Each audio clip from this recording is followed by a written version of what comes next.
Hey, Corey Goldwaves here. I know I've been putting out a lot of serious videos about racism and white people being racist, and adoptives being racist, and stuff like that, and psychological stuff and trauma. So I figured I'd do a somewhat of a lighter video.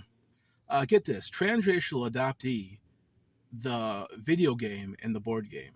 Okay, board game later. Um, for Transracial Adoptee, the video game, you start and you choose your race. Um, but you do not choose the race of your adoptive family.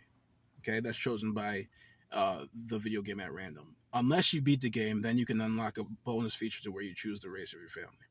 Now, before you start the game, you can choose the difficulty level. The lowest difficulty level is you get adopted with two siblings of your race. Average difficulty level, you get one sibling of your race adopted with you, and hardest is you get no adopted siblings adopted with you.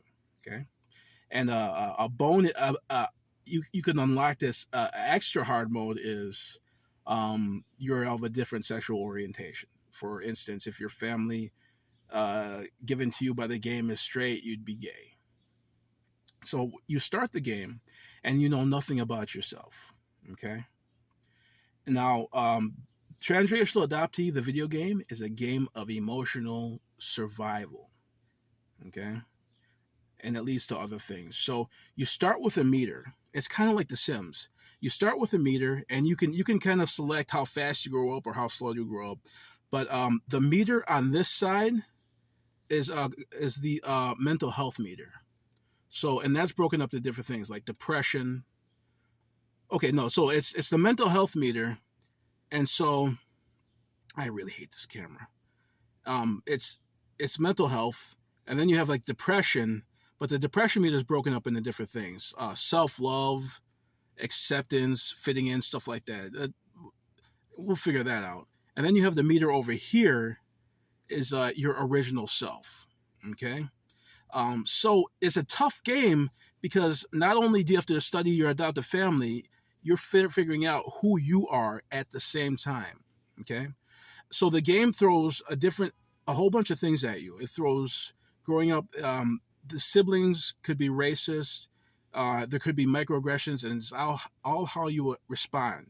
For instance, the family that you were given has a secret random meter of what their personality type, and the game will also choose, whether they're Catholic, they're Christian, whatever. And um, some families, if you respond wrong, they'll put you back up for adoption. Unfortunately, put you back on the streets. Some families, it's okay; they're a little bit more liberal, but you have to grow up, and you have to balance your real self along with people pleasing. But here's the tough part of the game. I hate this camera. If you people please too much and you do the right response to make your adoptive family okay, your original self meter will go down, and you lose the game that way. But if you don't people please, if you don't play the game, and if you're just constantly yourself, which is a good thing, but keep in mind this is reality. You're young. You're trying to survive. Then your adoptive family, you might lose the game that way for now. Okay. As you grow older, you can get perks in a video game to where you can be more of yourself, and also in the video game you're learning about who you are, your biological parents and stuff, and so you're juggling a lot of things in this video game. There are three ways to win the video game. If the video game gives you an adoptive family that's narcissistic, horrible, you win when you're financially stable enough and you've healed your trauma that's part of the depressive meter enough to go no contact. Or if your family's okay, if you've gotten your trauma to a manageable level, and I don't know how we're gonna work this, and you've met your biological parents, and the game will end if you've had a successful reunion with your biological parents. Um, and then the third way, we'll figure out a third way. So yeah, it's a game of emotional survival. You guys can help me out if I'm missing something, but um, yeah, the ways to lose when you're young is to get kicked out.